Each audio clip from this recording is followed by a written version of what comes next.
যেই বেটা এদেশে গায়ে হলুদ চালু করেছে ওর কথা বলছে। 1450 বছর আগে আল্লাহ নবী বলছে ওই বেটার কথা, যেই বেটা বলতেছে যে বিয়ের মধ্যে গান বাজনা বাজা দেবে, মলেকা বানুর বিয়া গো, কি জানেন পরে বিয়ের বাজনা বাজে। যেই বেটা বিয়ের মধ্যে চিন্তা করছে যে এরকম একটা জিনিস বাজানো দরকার, ওই বেটার কথা বলছে।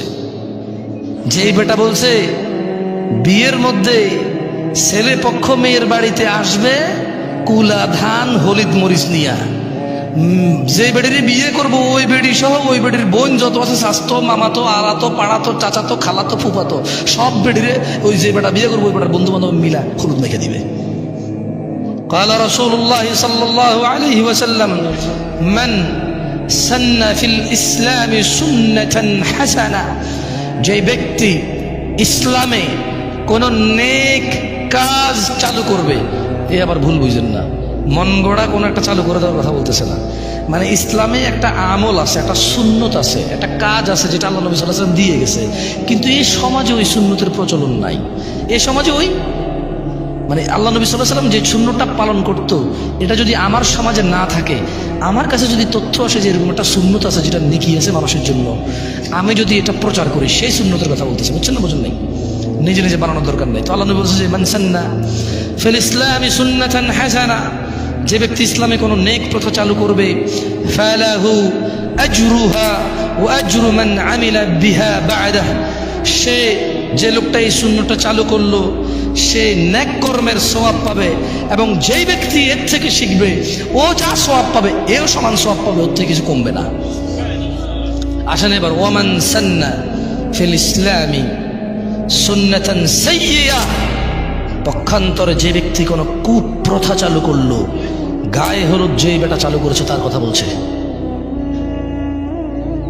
যেই বেটা এদেশে গায়ে হলুদ চালু করেছে ওর কথা বলছে।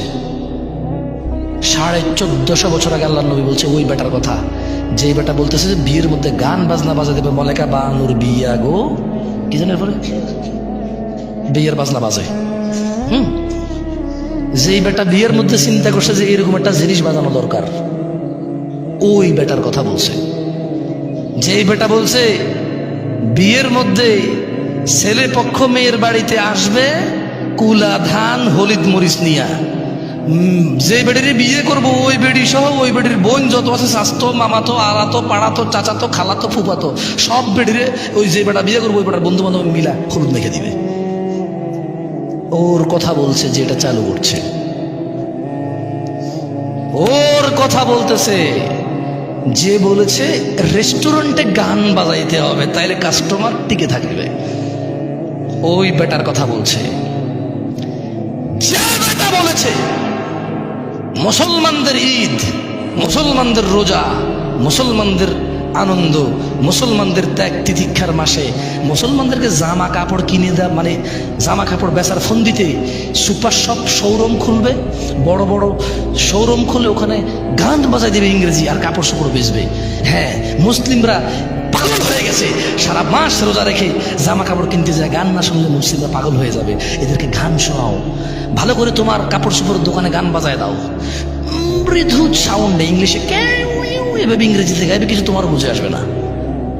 হ্যাঁ, যেই বেটা এই সিস্টেম চালু করেছে যে রেস্টুরেন্টে খাইতে যারা আসবে তাদেরকে গান শোনাইতে হবে, শোরুমে যারা কাপড় চোপড় কিনতে আসবে তাদেরকে গান শোনাইতে হবে, তাই বিজনেস মিয়া 100 সফল। ওই বেটার কথা বলছে। প্রশ্ন তো আসে আমার কাছে, প্রশ্ন শোনার পরে ঘুম আসে না সারা রাত আমার। কি প্রশ্ন? হুজুর, একটা মেয়ে ডিভোর্সি, তার সাথে আমার যোগাযোগ হয়, কথাবার্তা হয়, বিবাহর যা সম্পর্ক সবই হয়। এখন আমার কাছে মনে হয় মেয়েটা লোভী, সে গিফট চায়, আর অন্যান্য ছেলের সাথে মনে কথা বলে, কিন্তু ইয়েতিম মানুষ, আমারও দয়া লাগে, আমার কি মেয়ের সাথে সম্পর্ক কন্টিনিউ করা জায়েজ হবে? আমি কি কয়? আপনি হাসতেছেন, আমার সারা রাত ঘুম আসে না। আমার বউ আমারে কয় তুমি কি পাগল হয়ে গেলা, নিজে নিজে হাসো কেন? আমি বলি যে হাসবো না, কি করবো বুঝতেছি না, জবাব দিব কি আমি? মানে প্রশ্ন এখন আর এটা না যে কোনো মেয়েকে বিবাহ করা ছাড়া কথা বলা যাবে কিনা, কয়েক বছর সম্পর্ক করে বিবাহের সব সম্পর্ক করে এখন তার মনে হয় লোভী, অন্য ছেলের সাথে কথা বলে, আবার মেয়েটা ইয়েতিমও, ওর সাথে এখন কথা বললে কথা বলা ছেড়ে দিলে, ওর আগেও ছেঁকা খাইছি তো, একটা ডিভোর্স হয়ে গেছে, মানে কোনো বদদোয়া লাগবে কিনা আবার। বলেন আমি কি জবাব দিব, আমার কাছে আসে প্রশ্ন। ইন্না লিল্লাহি ওয়া ইন্না ইলাইহি রাজিউন। যাই হোক, ওদের সোর্স অফ নলেজ আমার জানা নেই। মেয়ে খুব পর্দাশীল, কেন আপনার বোন নাই? ওই মেয়ে কি আকাশ থেকে পড়ছে নাকি? ওকে জানো জোর করে বাবা নেই? ওর বাপ কি নিঃসন্তান নাকি? ওর বাপ কি, ওর বাপের কি পুত্র সন্তান নেই নাকি? ওর মেয়ের কি ভাই নাই নাকি? ওকে আকাশ থেকে আসছে, বিদেশ থেকে ওকে ইম্পোর্ট করে নিয়ে আসা হয়েছে। ছিলেন না আপনারা ওদেরকে? ছেলে একটা ঘুরঘুর ঘুরঘুর ঘুরঘুর করে, কি ওকেও ভালোবাসে। তো আপনি কিভাবে জানেন আপনাকেও ভালোবাসে? আপনি তো পর্দা করেন, আপনাকে রিচ করছে কিভাবে সে? আমি এটা জিজ্ঞেস করছি। আমাকে বলেছে 2 বছর থেকে একটা ছেলে ঘুরে, আমি আমার বাবার পছন্দ ছাড়া বিয়ে করবো না, ওকে বলেছি ভালোবাসি না, কিন্তু 2 বছর থেকে ঘুরে, কত মেসেজ পাঠায়। আমি বললাম যে আমি আপনাকে ব্লক করে দিলাম, দেখি আপনাকে মেসেজ পাঠান। ওরা আর এক আইডি দিয়ে 2 দিন পরে মেসেজ দিয়েছে, শেখ শেখ আমার আইডি একটু খুলে দেন। আমি বললাম দেখছেন, এটাকে ব্লক করে দিল, শেষ। কয়টা করবেন? একটা ছেলে, আপনি খুব ধার্মিক মহিলা, আপনাকে একটা ছেলে 2 বছর থেকে অ্যাপ্রোচ করে, আপনি খুব ধার্মিক আল্লাহ ভীরু, কিন্তু ওই ছেলে আপনার সাথে কথা বলার সুযোগ আপনি রাখছেন। আর একটা ছেলে আপনার ফেসবুক আইডি জানে, জানতে হবে কেন? আচ্ছা জেনে গেল, ঠিক আছে, বান্ধবীর থেকে জেনে গেছে, তো ও প্রেমের প্রস্তাব দিচ্ছে। আচ্ছা বুঝছি, ওর কাছে সুযোগ ছিল, দিচ্ছে। আমি তো করবো না, আমি করবো না, তো আমার সাথে করতে পারতেছে না প্রেম। আমি যদি না চাই যে আমাকে মেসেজ করবে না, তাহলে ওইটাও পারবে না। বোঝেন নাই কথা? একটা মেয়ে আমাকে বললো আই লাভ ইউ হুজুর, আমি বললাম যে আই এম সরি। সে বললো আমি ফাঁসি দিয়ে দেবো। আমার কি এই দেশে কোনো ল আছে নাকি কেউ বিয়ের প্রস্তাব, প্রেমের প্রস্তাব দিলে যদি রাজি না হয় ও ফাঁসি দিলে আমার দোষ আছে নাকি? এরকম তো পাগলামের সীমা আছে। তো কোন কোন কোন কোন স্কুল কলেজে পড়াশোনা করা ছেলে মেয়েগুলা ভয় পায় ওই ছেলে ব্লেডে হাত কেটে ফেলবে, আরে ওর হাত ওর ব্লেড, ওর জীবন, ও কাটুক, আমার কি? আমার দোষ কি? আমাকে একজনে বলবে যে আই লাভ ইউ, আমাকে বিয়ে করে ফেলতে হবে, নাহলে ও মরে যাবে, আমার দোষ। দেশের সরকারও তো এটাকে পাগল বলবে, ইসলাম তো এটাকে গুনায় ধরবে না। ওর কাজের জন্য ও দায়ী, আমার কাজের জন্য আমি দায়ী। তো এইসব ছেলে মেয়ের সোর্স অফ নলেজ কি আমি জানি না। একজন বললো যে হুজুর আপনি যে বললেন তাহাজ্জুদের নামাজ পড়ে প্রেমিকা চাওয়া যাবে না, কিন্তু হাদিসে তো আছে নেককার স্ত্রীর জন্য তাহাজ্জুদের নামাজ পড়া যাবে। তা দেখছেন কি বাপরে বাপ, কি বড় আলেম। তাহাজ্জুদের নামাজ পড়ে আমি বলবো যে ইয়া আল্লাহ আপনি আমাকে এমন স্ত্রী সন্তান দান করুন যা দেখে আমার চোখ জোড়াবে, এটা হলো এটা। আর সে বলছে ইয়া আল্লাহ জরিনাকে আমাকে দাও। তো তুই জরিনাকে চিনোস কেমনে? তোর যে ইসলাম তোরে শিখাইছে যে তাহাজ্জুদ পড়ে দোয়া করলে নেককার স্ত্রী পাওয়া যায়, ওই ইসলামকে তোর জরিনারে শিখাইছে, চিনাইছে? ওই ইসলাম তোরা চকিনা চিনাইছে? ওই ইসলাম জানলে তো তুই জরিনা চকিনা চিনারই কথা না। বুঝে দিয়ে পারে নেই। ইসলাম আমাকে শিখাইছে যদি আমি তাহাজ্জুদ পড়ি নেককার স্ত্রী পাবো দোয়া করলে। এই ইসলামই আমাকে এমন প্রোটোকল দিছে, কুল্লিল মুমিনিন, এ মুহাম্মদ সাল্লাল্লাহু আলাইহি ওয়াসাল্লাম মুমিন পুরুষকে বলেন ইয়াগুদ্দু আবসারহুম, এ যাতে এর চোখ নিম্নগামী করে, ওয়া ইয়াহফাযু ফুরুজাহুম, এবং তার লজ্জাস্থান হেফাজত করে। তো আমার চোখটা নিজে জরিনা কিরকম আমি তো চিনি না, তা আমি কেমনে তাহাজ্জুদে পড়বো? কল্পনা করে জরিনা রে, ইয়া আল্লাহ এই মাইয়াটাই আমার লাগবে। তো দুয়ার মধ্যে পার্থক্য আছে না তাইলে? একটা হচ্ছে নেককার স্ত্রী চাইলাম, আর একটা হলো ওরেই চাইলাম। তো ওকে তোরে ইসলামে তো ওরে চিনার সুযোগই দেয় নাই। চিনোস কেমনে তাইলে? ও বেটা চিনোস কেমনে? ইসলাম তো আমাকে চোখে না জরিনাকে চিনায় না, তাহলে আমি তাহাজ্জুদের নাম নিলাম কেমনে? ওর চেহারা কেমনে আমার চোখে বাসে? ও তো ইসলাম আমাকে অ্যালাউডই করে নাই ওকে দেখা। মানে ইসলামের যেটা নিষেধ করেছে ওটা আমি দেখবো, দেখে কোনটা দিবে সুযোগ আছে ওটার জন্য যাবে। এভাবে হয় নাকি? এভাবে হয়? দোয়া কবুল হয় এভাবে? গুনাহগার হিন্দু হোক, বৌদ্ধ হোক, খ্রিস্টান হোক, মুসলমান গুনাহগার হোক, পৃথিবীর মানুষ যদি চায় তার গুনাহকে নেকিতে পরিবর্তন করবে। ও যেই ধর্মেরই হোক না কেন, যেই দিনেরই হোক না কেন, সেম প্রসেস শিখাই দেব, জানাই দেব যে হিন্দু লোকটা যদি তার শিরকের গুনাহকে নেকিতে পরিবর্তন করতে চায়, ওই যে লোকটা যে আল্লাহর সাথে শিরিক করে নিজেকে মুসলমান বলে মাজারে গিয়ে চিন্তা দেয়, ওই যে লোকটা নিজেকে মুসলিম বলে আল্লাহ ব্যতীত অন্য কারোর জন্য জবাহ করে, এই লোকগুলো তাদের গুনাহগুলোকে কিভাবে নেকিতে পরিবর্তন করবে শিখাই দেব? ইল্লা মান তাব। এ হলো মানুষ, এ হলো কি মানুষ, ওর ধর্ম যেটাই হোক। সে বলল যে, সে কি বলল? সে প্রথমে আল্লাহর দিকে আসলো, এসে বলল যে আল্লাহ আমি অন্যায় করেছি। এবার অন্যায় যদি আল্লাহর শিরিক হয় তাহলে বলবো যে শিরিক করেছি অন্যায়, যদি জানা হয় তাহলে বলবো জানা করেছি অন্যায়, মদ হলে বলবে মদ করেছি অন্যায়। বুঝলেন কথা? আল্লাহর কাছে এসে বলবে আল্লাহ শিরিক করতাম আর করবো না, মদ খেতাম আর খাবো না, জানা করতাম আর করবো না, এই ধরনের যে কোনো অন্যায় বলবে যে আল্লাহ এটা আর করবো না। তো আল্লাহ বলছে ইল্লা মান তাব, যেটা অন্যায় অপরাধ যেটাই হোক সেম অপরাধ থেকে সে কি করলো? ফিরে আসলো। ওয়া আমানা, এবং আল্লাহর প্রতি দৃঢ় ঈমান আনলো। কি আনলো? আচ্ছা, কোনো হিন্দু যদি ঈমান আনে সে কি আর হিন্দু থাকে? খ্রিস্টান ঈমান আনলে খ্রিস্টান থাকে?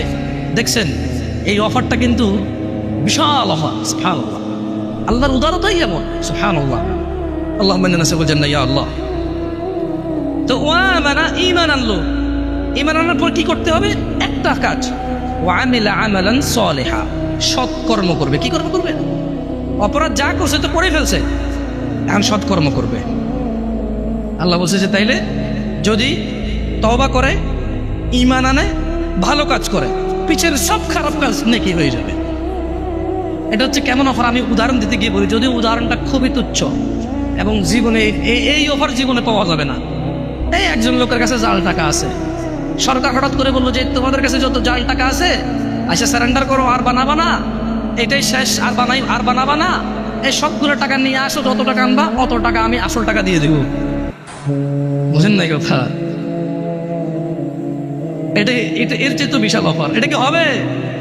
সরকার টিকবে? মানুষ একে তো জাল টাকা বানায়, সে চিন্তা করবে অফার কত দিনের। সরকার যদি বলে যে 1 মাস সুযোগ, সে ওই 1 মাসে চিন্তা করবে মেশিন কই পাওয়া হয়, যেহেতু জাল টাকা দিলে আসল টাকা দিলে। উল্টা বাংলাদেশের যত মানুষ জাল টাকা বানানো, সবাই জাল টাকা বানানো শুরু করে দিলে। বোঝেন নাই কথা? তো আপনারা আবার গুনাহকে নেকিতে পরিবর্তন করতে যাইয়া যাদের গুনাহ নাই চিন্তা করে না আগে গুনাহ করে ফেলি, তাহলে নামাজ পড়তেছি সওয়াব, গুনাহ করতেছি ওটাও সওয়াব হয়ে যাবে, ডাবল ডাবল সওয়াব। এরকম চিন্তা করেন না। কেন করেন না? কারণ সরকারের অফার 1 মাসের, কিয়ামত কবে হবে আমরা জানি না। মোটামুটি এটা তো আন্দাজ, আল্লাহ মাফ করুক, 1 মাসের ভিতরে হয়ে যাবে এরকম তো জানি না। কারণ আলামত যেগুলো আল্লাহ নবী বলে গেছে এখনো বাকি আছে। এখনো কি মানে ওই সূত্র থেকে যে নলেজ সোর্স পাওয়া যায় এখনো মোটামুটি অজানাই আমাদের, কি এবং আন্দাজের বাইরে কত দিন পরে কিয়ামত হবে এখনো আমাদের কি। যত ওয়াজ মাহফিল শুনেন অমুক কিয়ামত হয়ে যাবে অমুক, এগুলো আসলে সঠিক না। এখনো যে আলামতের কথা আছে আন্দাজের বাইরে। কিসের বাইরে? অ্যাটলিস্ট আমাদের 60-70 বয়সের জীবনের আন্দাজের বাইরে। ওয়াল্লাহ বাকি আল্লাহ ভালো জানে, কে ভালো জানে। সো ওই গুনাহ করতে যাই যে গুনার যে নেকিতে পরিবর্তন করার চিন্তা করলে গুনাহ অবস্থা যদি মরে যান তাহলে কিন্তু অবস্থা খারাপ হয়ে যাবে। অবস্থা কি? মুনাফিক, কাফের, মুশরিক, বেঈমান হয়ে মরে যেতে হবে। আল্লাহ আমাদেরকে বুঝার তৌফিক দান করুন। ইন্নাল্লাহা ওয়া মালাইকাতাহু ইউসাল্লুনা আলান নবী ইয়া আইয়ুহাল্লাযীনা আমানু সাল্লু আলাইহি ওয়া সাল্লিমু তাসলিমান কাসীরা।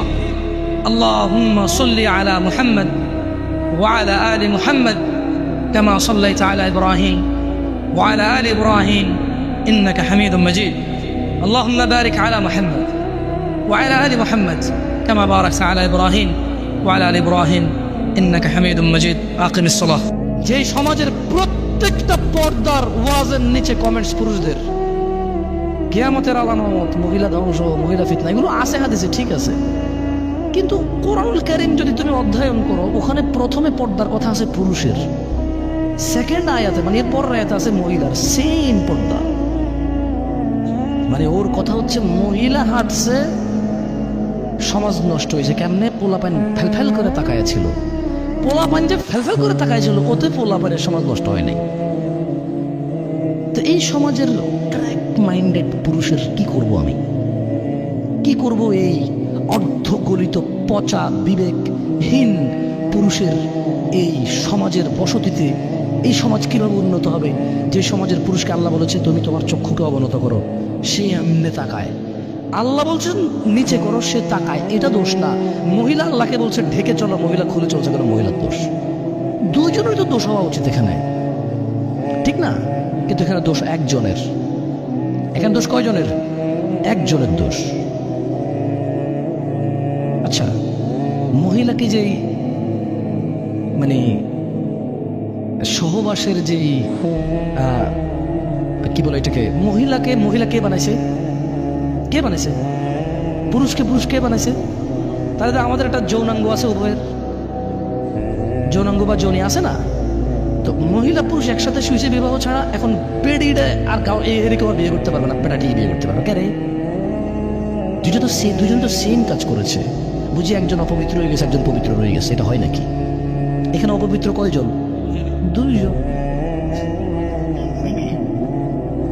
যেখানে সমাজে একটা বেডি বিবাহ হয়েছে, জামাই নির্যাতন করে, ওর তালাক হয়ে গেছে, এখন আর কোনো ভালো পুরুষ ওকে বিয়ের প্রস্তাব দেয় না। কিন্তু ওই বেটা ঠিকই টাকার জোরে, গরমে, সামাজিকতা, তার আধিপত্য, তার পরিচিতি, ঠিকই আরেকটা বিয়ে করে ফেলছে।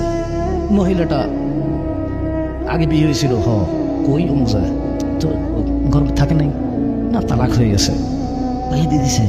আচ্ছা, নিশ্চয় বেটির সমস্যা আছে। মানে হাতে বেটা কি এমনি বিয়ে করছে, শখে তালাক দিয়ে দিচ্ছে। কোনো বেটা চায় তার বেটি তালাক দিয়ে দিতে, সব দোষকার মহিলার। যেখানে বিধবা মহিলাকে কেউ বিয়ে করতে চায় না, যেখানে ডিভোর্সি মহিলাকে কেউ বিয়ে করতে চায় না, আবার আরেক সিস্টেম চালু হয়েছে, এখনো পোলা এক বিয়ে করে নাই, ডিভোর্সি মহিলার পিছনে পাগল। কেন? সুন্নত আল্লাহ নবী সাল্লাল্লাহু আলাইহি ওয়াসাল্লাম বলছে। তুই চিনোস কেমনে রে? তোর চিনার পদ্ধতি কি? হ্যাঁ, উনি খুবই ভালো, বুঝছেন ভাইয়া? ও আচ্ছা আচ্ছা, কেমনে বুঝলাম ভালো?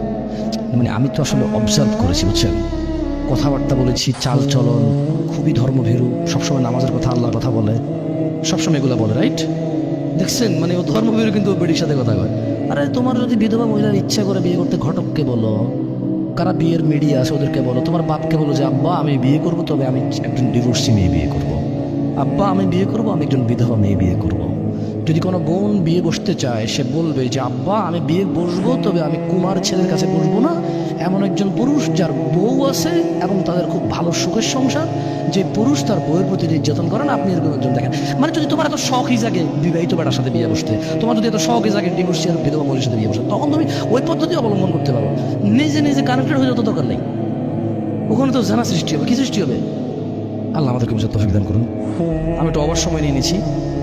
إن الله وملائكته يصلون على النبي يا أيها الذين آمنوا صلوا عليه وسلموا تسليما اللهم صل على محمد وعلى آل محمد كما صليت على إبراهيم وعلى آل إبراهيم إنك حميد مجيد اللهم بارك على محمد وعلى آل محمد كما باركت على إبراهيم وعلى آل إبراهيم إنك حميد مجيد وأقيم الصلاة।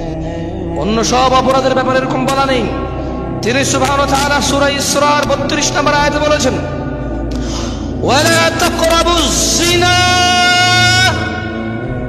আর জিনার ধারে কাছেও যেও না। কেন? ইন্নাহু, পারকে এভাবে হাত ধরে হাঁটা, কানা ফাহিশা, নিশ্চয়ই অশ্লীলতা। ইন্নাহু, নিশ্চয়ই রেল লাইনে ছেলে মেয়ে হাত ধরে কবিতা বলে বলে গান গেয়ে গেয়ে হাঁটা, কানা ফাহিশা, নিশ্চয়ই অশ্লীলতা। লা তাকরাবুজ জিনা, জিনার কাছেও যেও না। কেন? ইন্নাহু কানা ফাহিশা, নিশ্চয়ই এটা অশ্লীলতা। ক্লাসের ভিতরে বসে দুইজন পাশাপাশি বেঞ্চে, টিচার বোর্ডে দেখাচ্ছে, একজন একজনের পায়ে পা লাগিয়ে দেওয়া, একজন একজনের হাত ধরা, নিশ্চয়ই কলেজ থেকে বের হয়ে একজন আরেকজনের হাতের ভিতরে এভাবে হাত ঢুকিয়ে দিয়ে এভাবে হাঁটা, কেন ফাহিশা, অশ্লীলতা, অশ্লীলতা, অশ্লীলতা। লা তাকরাবুজ জিনা, কাছেও যেও না। এভাবে মেসেজ করো না, এটা কাছে যাওয়া হয়।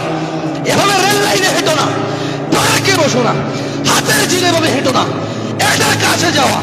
লা তাকরাব, কাছে যেও না, নিকটবর্তী হয়েও না। জিনা, অশ্লীলতার তুমি কাছে যেও না। ইন্নাহু কানা ফাহিশা, নিশ্চয়ই এটা অশ্লীল।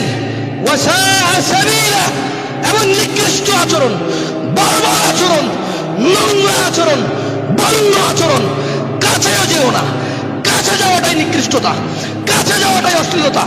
মেসেজ করা, চিঠি লেখা, হাত ধরা, চোখ টিপ দেওয়া, রাস্তায় হাঁটা, পার্কে বসা, রেল লাইনে চলা, একসাথে দেখা করতে, কফি হাউসে যাওয়া, চায়ের দোকানে যাওয়া, ফুচকা দোকানে যাওয়া, কাছে যাওয়াটাই অশ্লীলতা। ওয়াসা সাবিলা, এবং নিকৃষ্ট বর্বরতা। যেও না, যেও না। তোমাদের রব বলেছে রহমানের বান্দারা জেনা করে না। যেও না, যেও না। তোমাদের রব বলেছে এটা নিকৃষ্ট এবং ঘৃণিত আচরণ, এর কাছেও যাওয়া যাবে না। তোমরা কি আম্মাজান আয়েশা রাদিয়াল্লাহু আনহার কথা শোনোনি? তিনি কি 1450 বছর পূর্বে তোমাকে, তোমার বাপকে, তোমার দাদা, পরদাদা, তোমার 14 গোষ্ঠী, তোমার পূর্বপুরুষ 1450 বছর থেকে তিনি কি বলে যান না? তিনি কি এখনো ডেকে ডেকে বলছে না? তিনি কি এখনো বলে না? তোমাদের মাদ্রাসার হুজুররা, তোমাদের মসজিদের খতিবরা, তোমাদের ডাবল টাইটেল, ট্রিপল টাইটেল মাওলানা, পাশ মাওলানারা, তারা কি তোমাদের বলে না? তোমাদের মক্তবে কি কোরআন পাওয়া যায় না? তোমাদের মক্তবে কি হাদিস পাওয়া যায় না? তোমাদের দেশের লাইব্রেরিগুলোতে কি হাদিসের গ্রন্থ পাওয়া যায় না? এগুলো কি কোনো বিলুপ্ত প্রাণী যা চিড়িয়াখানায় টাকা দিয়ে দেখতে হয় গিয়ে? এরকম নাকি? তোমাদের এই জুমাটা কি ফ্রি না? তোমরা কি ফ্রিতে কথাগুলো শুনছো না? কয়জনে কি পে করে? কয়জনে নির্মাণের কাজে সহযোগিতা করে? কয়জনে দিলেও যারা দেয়, কি বা দেয়? ওর চোখ আল্লাহর, ওর নাক আল্লাহর, ওর মুখ আল্লাহর, ওর হাত আল্লাহর, ওর কিডনি আল্লাহর। ও যে বলে, ও যে খায়, ও যেখান দিয়ে ও সবকিছু টয়লেটে গিয়ে নিজেকে পরিষ্কার, নিজেকে পরিচ্ছন্ন করে আসে, সেটাও তো আল্লাহর দেওয়া জ্ঞান, সেটাও তো আল্লাহর দেওয়া নিয়ামত। যে পানি দিয়েও পরিষ্কার হয়, সেটা তো আল্লাহর দেওয়া। বিনিময় সে দিলে কি দিয়েছে আল্লাহকে? আল্লাহর রাস্তায় কি খরচ করেছে সে আল্লাহর সাথে করেছে। আমার কি?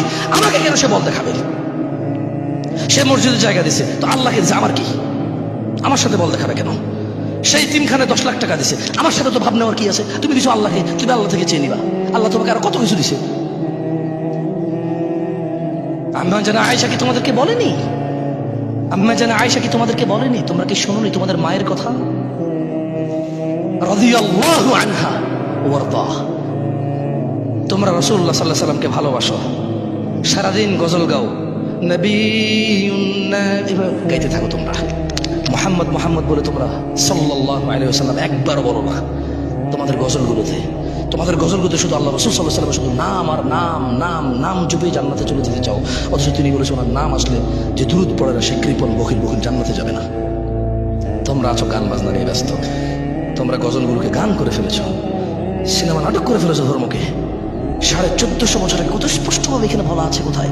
আর আয়েশা রাদিয়াল্লাহু তাআলা আনহা, আয়েশা রাদিয়াল্লাহু তাআলা আনহা থেকে বর্ণিত, তিনি বলেন